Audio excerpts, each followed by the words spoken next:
Hello, everyone, and welcome back to the last and final training session on the BJA Stop School Violence Grant Program.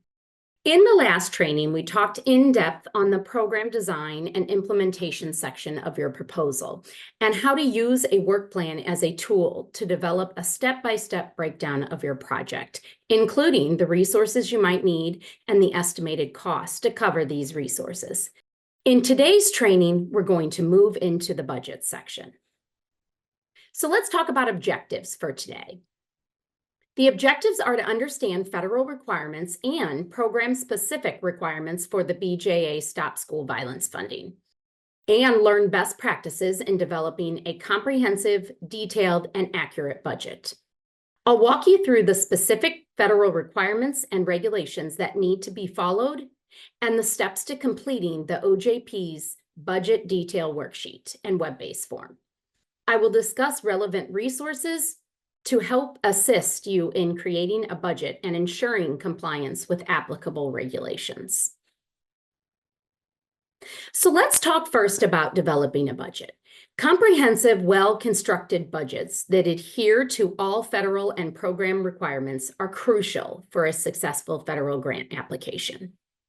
Applicants are required to complete the Just Grants web-based form, which includes both detailed calculations of the budget and a narrative for each of the 3 years of the period of performance. The budget detail worksheet provided in today's session aligns with this web-based budget form in Just Grants. I'll go through the components of this worksheet today during our session and give you examples. All participants will receive a copy of this blank budget detail worksheet at the end of the session. In the tabs of the worksheet, you will see budget sheet instructions on tab 1, and then tabs for each of the budget years, which for the BJA STOP project is 3 years. Also in this worksheet, you will see a budget summary tab, which is auto-calculated from the numbers entered into each of the years, as well as an examples tab to provide applicants with examples of budgets from OJP and a definitions tab.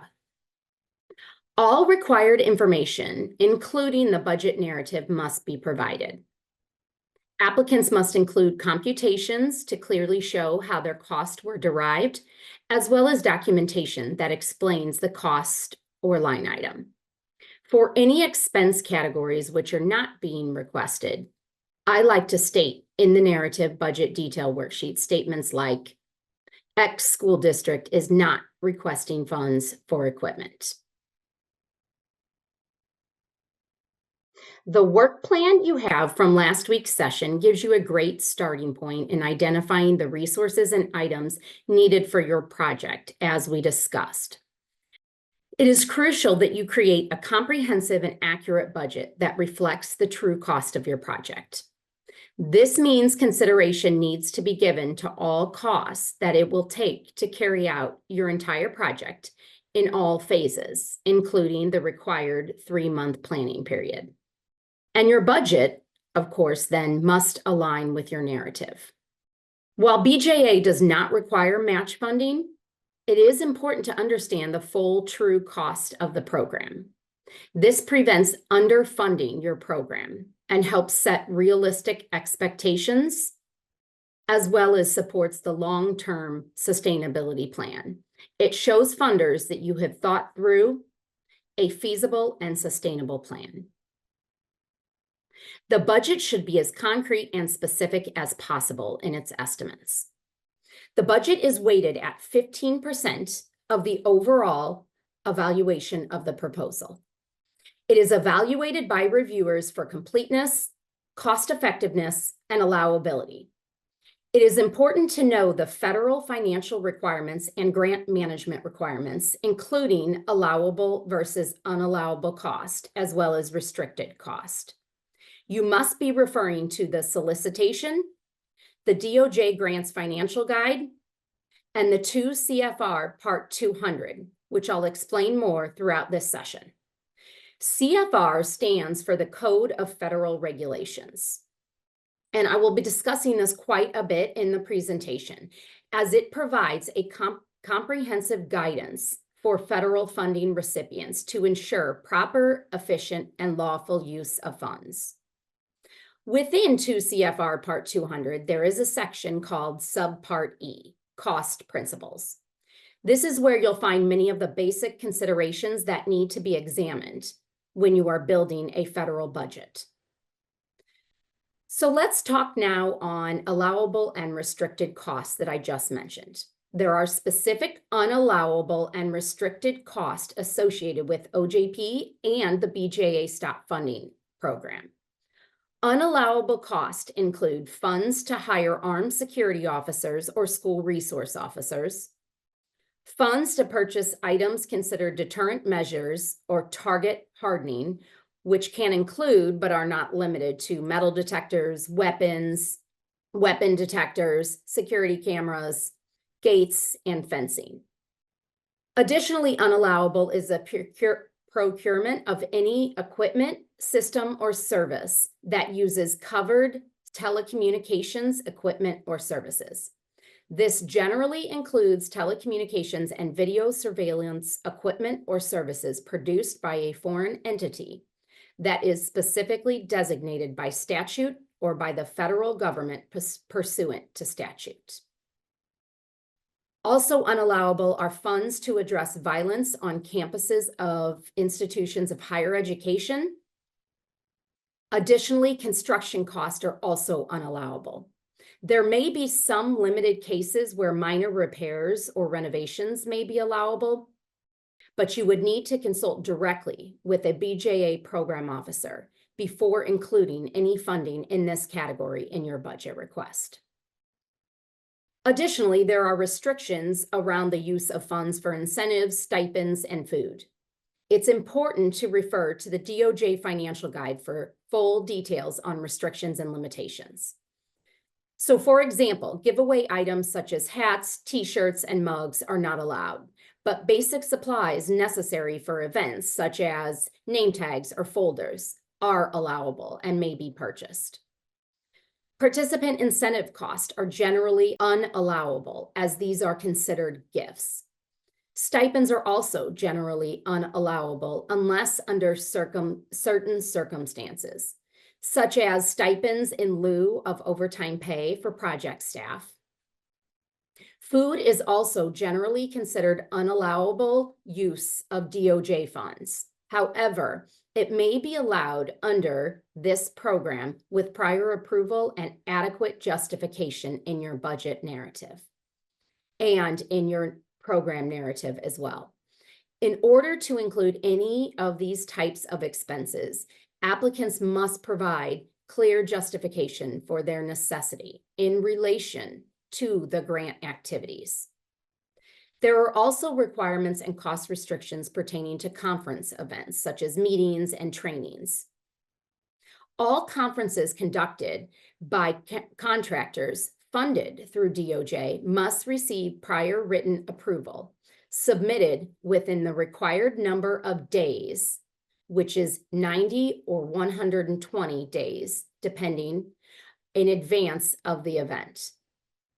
The cost allowed for conference space and audio-visual equipment and services is generally limited to $31.25 per day per attendee and cannot exceed a total cost of $25,000. The total cost of a logistical planner is also limited to $62.50 per attendee, or a total of $11,000, whichever is lesser of the two. The total cost of a logistical planner is limited to $62.50 per attendee, or $11,000, whichever is the lesser of the two. The total cost of a programmatic conference planner is limited to $250 per attendee, or a total of $43,750, whichever is the lesser of the two. Applicants proposing funds for any of these restricted costs mentioned should carefully review the solicitation, DOJ Financial Guide, and Application Resource Guide. One thing I want to note here is we just covered a list of unallowable and restricted cost. But even if your costs fall outside of this list of unallowable or restricted, they still must meet federal standards for allowability. Costs are allowable when they are reasonable, allocable to, and necessary for the performance of the federal award, and when they comply with the funding statute and agency requirements, including the cost principles set out in the Uniform Requirements 2 CFR Part 200, Subpart E, as previously mentioned. A cost is reasonable if it reflects sound financial judgment. It does not exceed what a prudent person would incur under circumstances prevailing when the decision was made to incur the cost.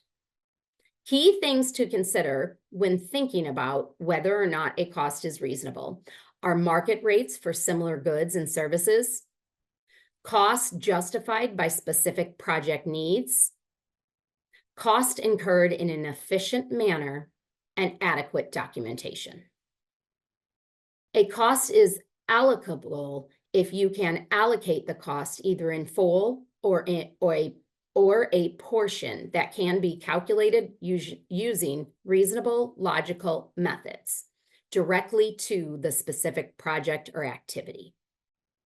A cost is necessary if it is essential for project implementation and successful completion and directly linked to the project's goals and objectives. Let's now go through the budget categories in the budget detail worksheet. The first category is personnel. Personnel will include a list of each project positions by title and name of employee, if available. Show the salary rate and the percentage of time that the individual will dedicate to the project and provide justification in the narrative for each of the project positions. Personnel costs will be completed for each of the 3 project years. Compensation paid for employees involved in grant activities must be consistent with that paid for similar work within the applicant organization. Personnel costs should be reasonable for the role and the services that will be provided. And salaries and wages should be competitive with market rates. Charges made to federal awards for salaries, wages, and fringe benefits must be documented. So you must ensure that you have a plan to maintain documentation for your personnel cost that accurately reflect the work performed and comply with your district's established policies and practices. Examples of this might include timesheets, time and effort reports, or activity reports. There are specific federal restrictions on the amount of federal grant funds that can be used to pay an employee's salary and bonuses. For any federal award exceeding $250,000, DOJ grant funds may not be used to pay cash compensation, which is salary plus bonuses, to any employee at a rate that exceeds 110% of the annual maximum salary payable to a member of the federal government's senior executive service at an agency with a certified senior executive service performance appraisal system for that year. The latest table for senior executive service employees is available at the U.S. Office of Personnel Management's webpage at omp.gov. You can also reference the DOJ financial guide for full information on this requirement and what to do if you believe an employee needs more than the allowable limit. This slide here shows an example of a completed budget detail and narrative for personnel cost. You must list the salary, then state whether this is hourly, weekly, monthly, or an annual salary. In this example, the project director has a salary of $80,000 and 20% time will be dedicated to the project. So the rate is yearly. The number of years worked is 1 for this first project period, and 20% is entered into the percentage of time box for the amount of time that will be dedicated to the project. The project will also include a full-time school counselor with an annual salary of $65,000 at 100% time dedicated to the project.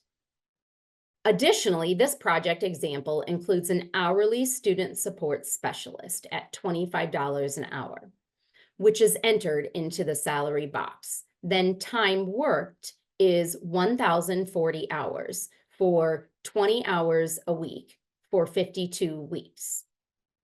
100% of those 20 hours will be allocated to the project. So 100% is entered into the percentage of time box. Let's say only 10 of those 20 hours would be dedicated to the project. You would then instead enter 50% instead of 100% into the percentage of time box. The narrative below, the narrative in the slide provides a justification for each of these positions, including their specific roles and responsibilities, showing alignment with goals and objectives outlined in the proposal narrative.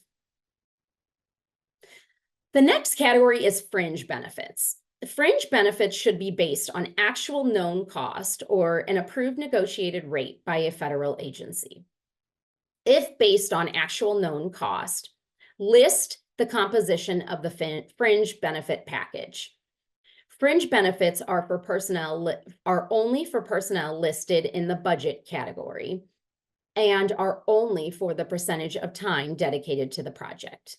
So in this example, the fringe rate is 26.15%. The breakdown is 7.65% for FICA, 12% for health insurance, 1.5% for workers' compensation, and 5% for retirement. Fringe costs for the project director are only calculated based on the time dedicated to the project, which is 20%.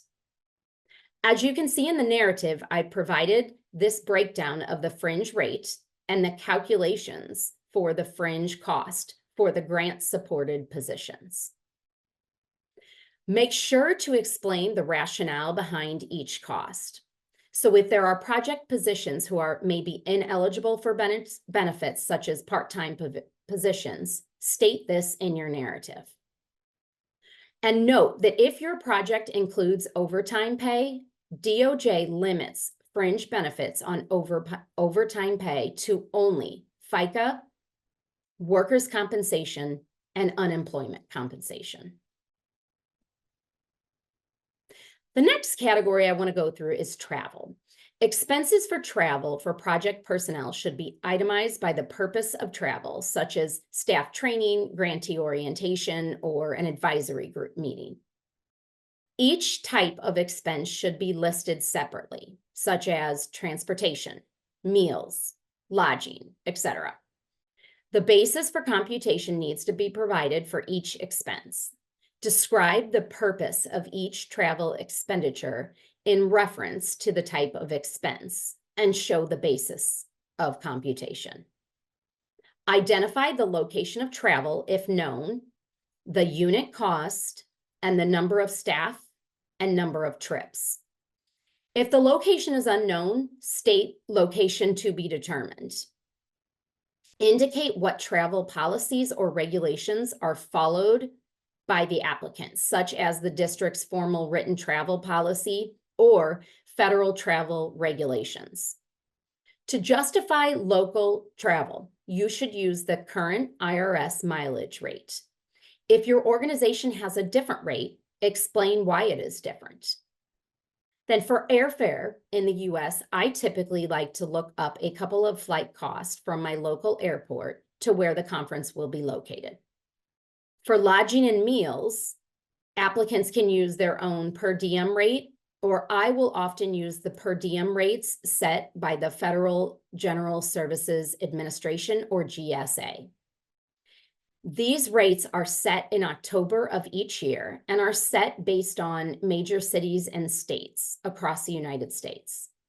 You can find information by putting in the zip code or city and state of the location where you will be traveling to, or by looking up the state to see if your city is listed.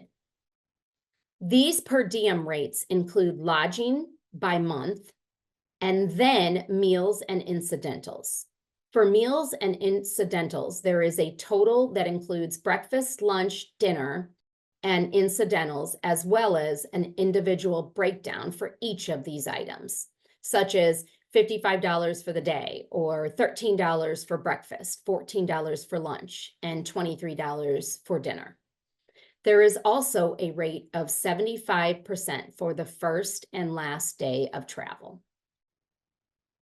Applicants should budget travel and lodging expenses for one visit for up to 3 representatives from the organization to attend a BJA-sponsored grantee meeting in Washington, D.C. during the full performance period. It is expected that this meeting would be a minimum of 2 days and 1 night. If you have conference or registration fees that need to be included in your budget, it is important to note that these do not belong in the travel category. Rather, they should be put into the other cost category that I'll get to further down in the presentation. Additionally, it's also important to note that travel-related expenses should not be included for consultants. Travel-related costs for consultants need to be included in the consultant travel field. And I'll talk about this more when we get to subawards and contracts in the presentation. So let's take a look at example of travel expenses. I know there's a lot of text here on this slide, which I normally do not do, but I think it's important to show good examples. So this project here will include behavioral health risk assessment training that will be attended by 2 staff members. This is a local trip. Thus, local mileage is being requested. The GSA rate of 70 cents per mile is being used for a total of 140 miles round trip for a total cost of $196. Additionally, this example also includes the required travel to the BJA grantee meeting in Washington, D.C. You'll see here the expenses include local travel for a rideshare service to and from the airport, as well as meals, lodging, and airfare. And notice that I put in the details, I like to include the facts like the flight is round trip and the per diem was at the federally approved GSA rate. I also noted the number of days for the conference, the location of the conference. All of this helps provide justification and understanding for how the costs were derived. Just as important as it is to look at a good example, I think it's also helpful to see some bad examples. So in here, you can see the budget narrative reads, Mr. Smith, project director, will travel for one conference during the year at an estimated cost of $1,000. This trip includes round trip airfare, 2 nights at a hotel, meals, and a rental car. So in this narrative here, you can see all of the expense types, including airfare, lodging, hotels, meals, were summed into one total cost of $1,000. There's no information in this narrative on how costs were derived, nor the purpose of travel, nor how the rates are based, whether it is on GSA or the applicant's own travel policy. The next categories are equipment and supplies. Sometimes for federal applicants, a point of confusion can lie between these 2 categories.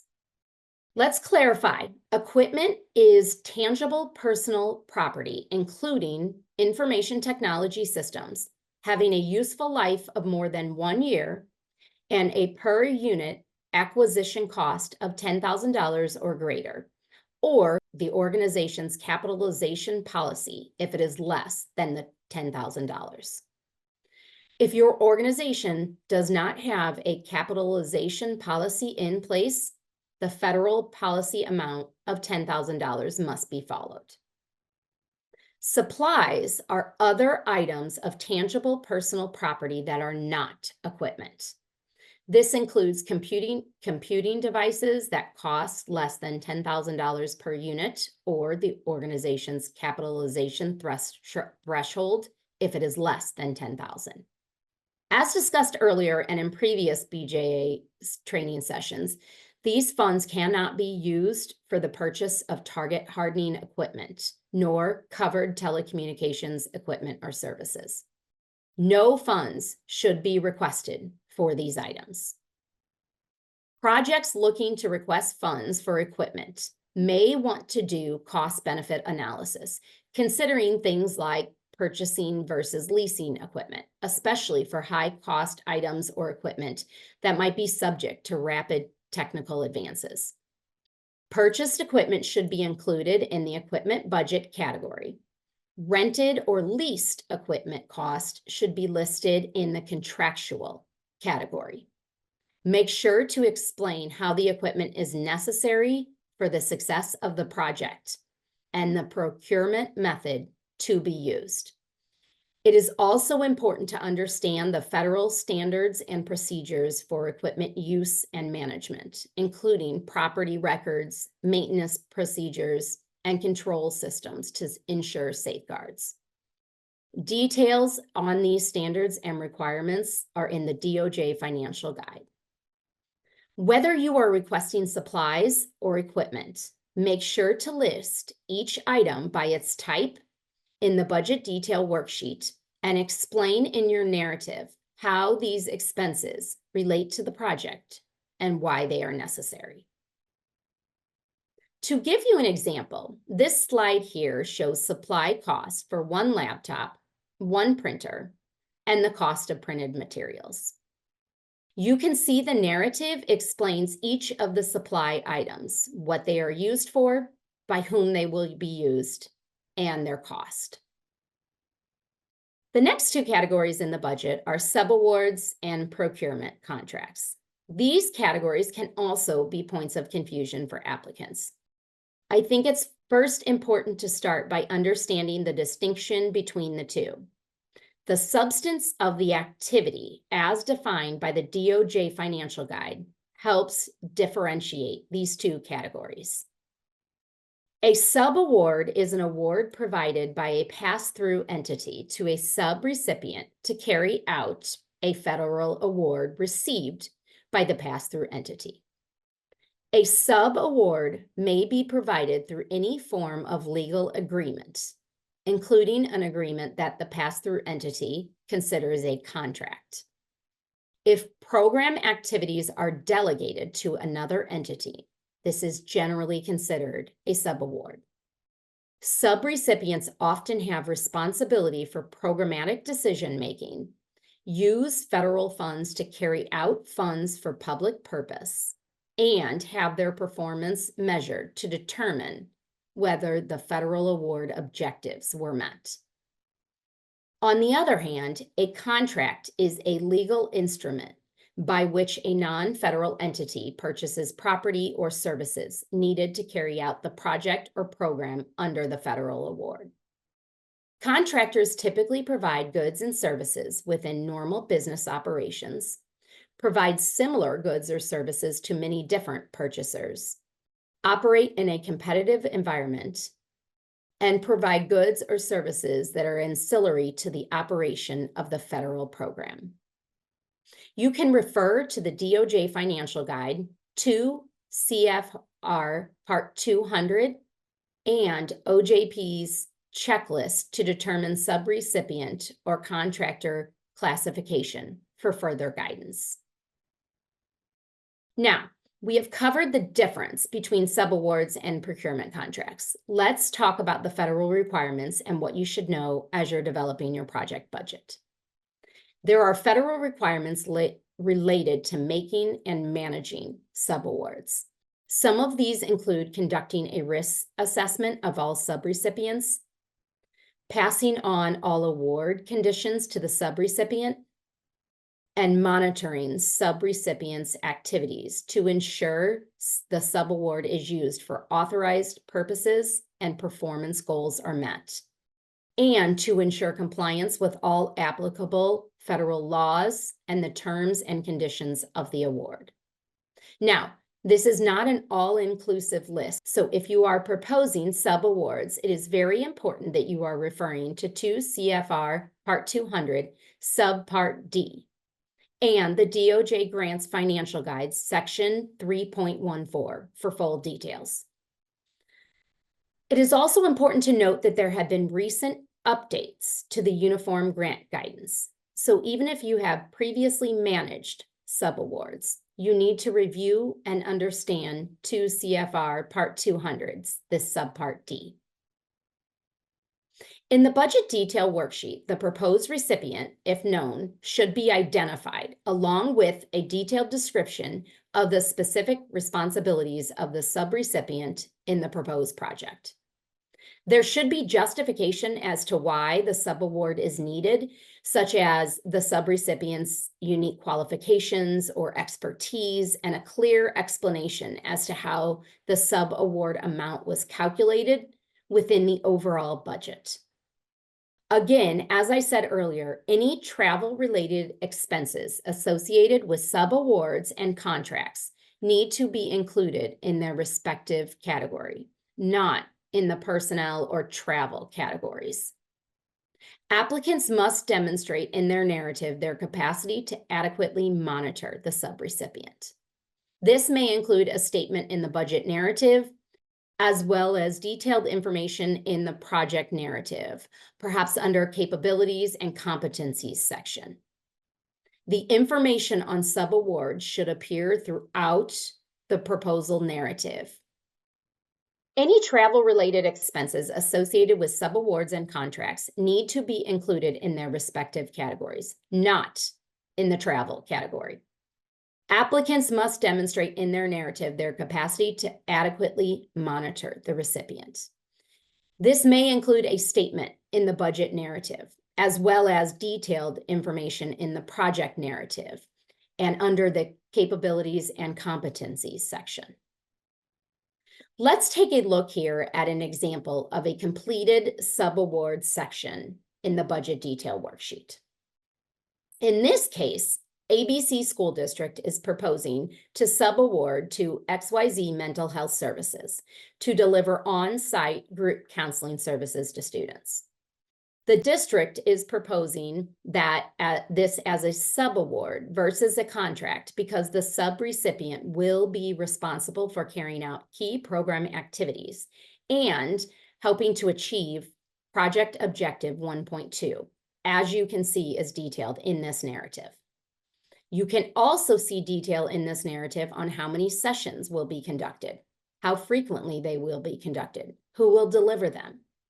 The calculation breakdown has also been provided so that reviewers can clearly see how the total cost for these counseling services have been derived. Mileage has also been included here in the consultant travel section for the counselors to travel to the school. A detailed calculation breakdown shows the number of miles round trip, the number of trips, and the cost per mile. The last paragraph in the narrative highlights the unique qualifications of XYZ, including a diverse team of licensed therapists specializing in this work and a strong existing relationship with the school district. Also included here is a statement on how the district will monitor the subaward, as well as the term of the Memorandum of Understanding, or MOU. The proposal narrative should describe in further detail the monitoring process, as well as any data collection plans. The MOU should comprehensively outline the partnership's purpose, clarify the subrecipient's roles and responsibilities, the scope of work, state the date of agreement, and the annual renewal process or terms. For contracts, there are requirements and restrictions that need to be adhered to as well. DOJ requires all procurement transactions are conducted in a manner to provide the maximum extent possible, practical, open, and free competition that is consistent with procurement standards in the uniform guidance. This means a competitive bid process. Now, there are certain circumstances that warrant a non-competitive bid process or sole source procurement, such as the item or service is available from only one source. The urgency of the situation precludes the delay that comes from a competitive bid process, or the competition is determined inadequate after solicitation of a number of sources. To give you an example, I worked with a project where a team wanted to consult with one training consultant who specialized in the relevant training area and employed a unique training curriculum. The applicant justified this by providing rationale in the narrative for selecting this specific consultant, including their expertise and why this training was necessary for the success of the project. When applicants have a unique situation that caused them to work with one specific consultant or vendor, they need to provide a very specific sole source justification if that contract is over the simplified acquisition threshold amount, which is currently set at $250,000. More information can be found in the DOJ Financial Guide. In the procurement contract section of the budget detail worksheet, applicants need to provide a description of the product or service to be procured by the contract and an estimated cost. Include whether the applicant's formal written procurement policy is followed or the federal acquisition regulations is followed. Enter the name of each consultant if known, the service to be provided, hourly or daily fee, and the estimated time on the project. DOJ has a dollar amount limit of $650 per day for consultants. For an 8-hour workday, this equates to $81.25 per hour. So any hourly rate that is higher may set off a red flag. Now, this doesn't necessarily mean that a consultant cannot have a higher rate, but it does mean that DOJ expects justification as to why the rate is higher and has the right to reject that justification before you can spend money on that consultant. If awarded, recipients must provide justification for why the proposed rate is higher than the established maximum rate. Suggestions to help justify a rate that exceeds this $650 limit per day include a list of any specialized skills required for the project or service, such as legal expertise, training expertise, or IT expertise for the consultant. Describing the results of market research that concludes the proposed rate is reasonable and consistent for the consultant can also help justify. Additionally, listing prior instances when this consultant was paid at a similar hourly rate can help show justification. And lastly, describing any other important information about the consultant, such as honors received, publications, advanced experience as a practitioner, advanced training related to the focus of the project, reference letters, and any other unique circumstances you feel should be considered by reviewers during the selection process. Include in the budget detail worksheet all expenses to be paid from the grant to the individual consultants in addition to their fees, such as travels, meals, lodging. And remember that all travel-related expenses associated with consultants and contracts need to be included in the travel expenses within the contracts category in the budget. Here is an example of contract expenses in a requested budget. Here, ABC School District is proposing to contract with School Safety Training Company to conduct threat assessment training and evaluation. The narrative provides details on what will be done, who will do it, and how much it will cost. It also includes a description of the company's experience and qualifications. Travel costs for the consultants are also included in the consultant travel section. The last paragraph in the narrative provides justification for the rate, which exceeds the $650 per day rate, and states that the applicant will provide additional documentation if awarded funding. By addressing this up front, you can create transparency, demonstrate thoughtfulness and due diligence in ensuring compliance, and avoid potential funding issues later on. The next line item is other cost. Other costs may include items such as rent, printing, copying, materials, and telephone. These should be listed item by item.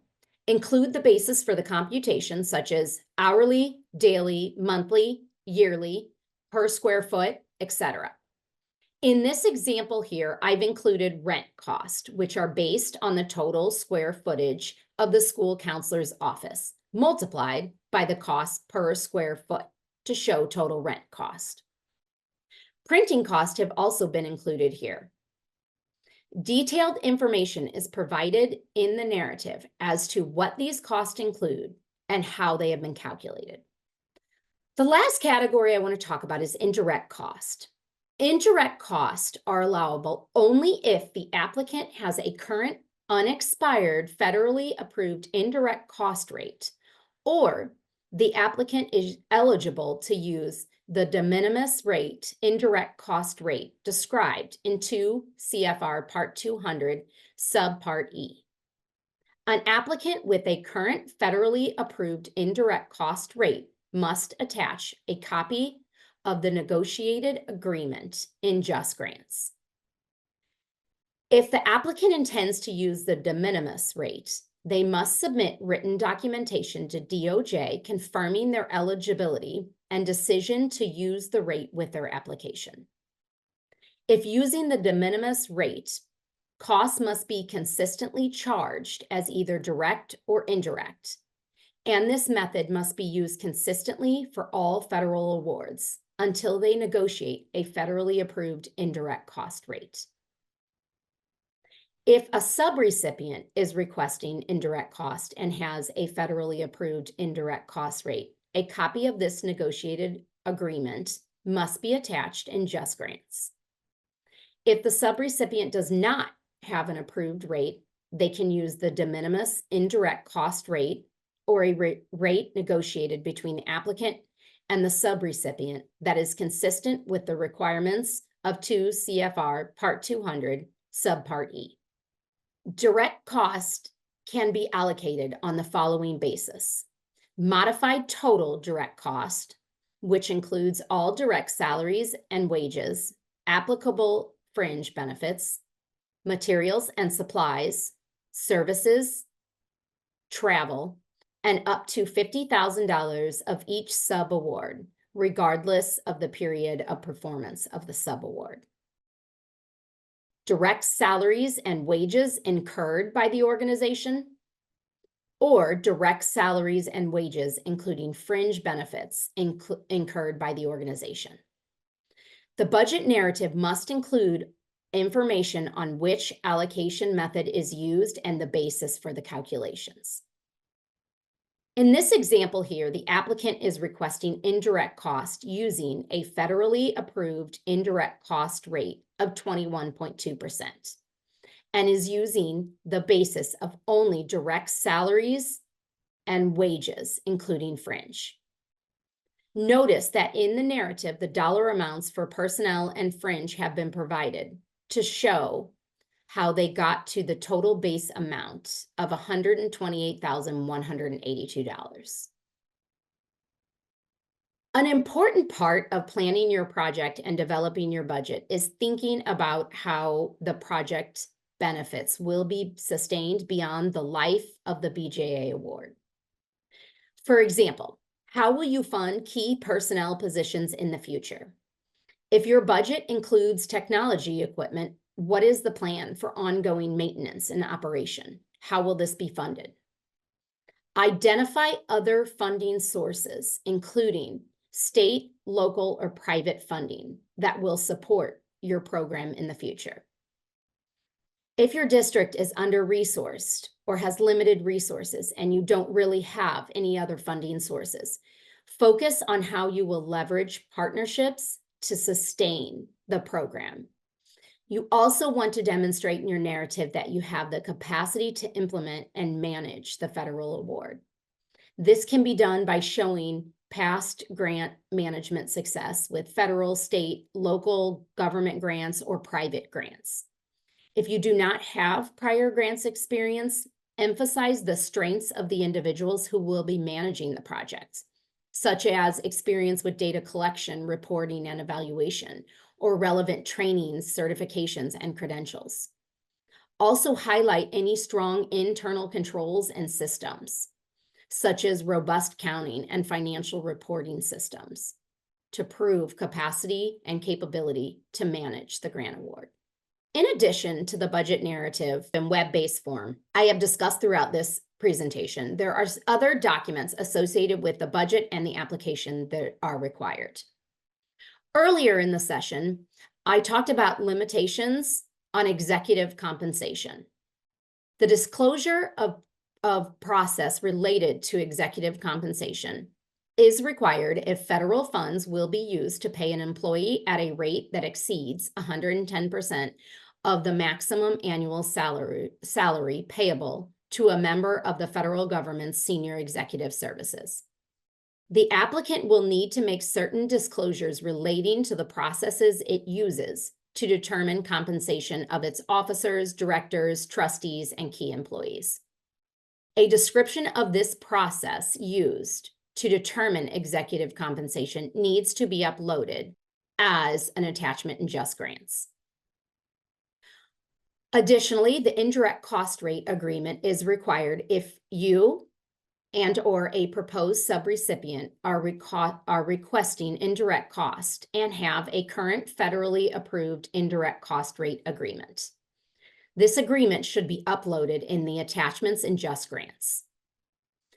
The Financial Management and System of Internal Controls questionnaire is required by all applicants to complete in Just Grants.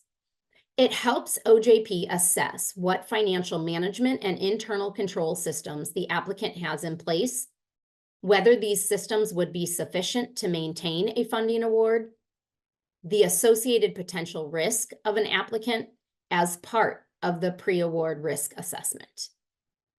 Depending on the applicant's information in this questionnaire, a disclosure of high-risk status may also be required.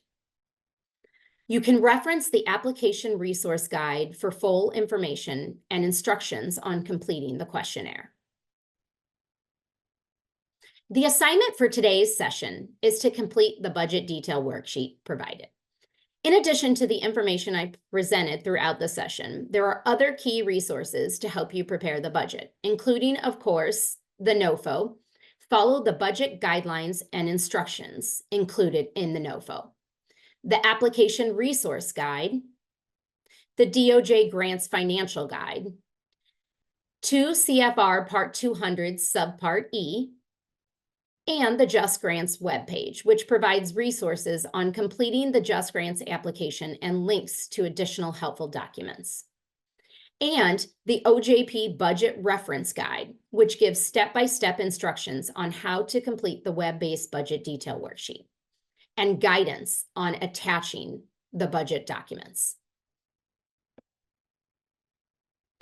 I want to thank you for joining me for our last and final session, as we have explored the federal regulations and requirements, best practices, and essential components to creating a strong project budget. It has been our pleasure to bring you this series of trainings to help you fully understand the BJA Stop School Violence funding opportunity and provide you with the knowledge, skills, tools, and resources to craft a high-quality application and competitive proposal. Have a wonderful rest of your day and best of luck in completing and submitting your BJA proposals.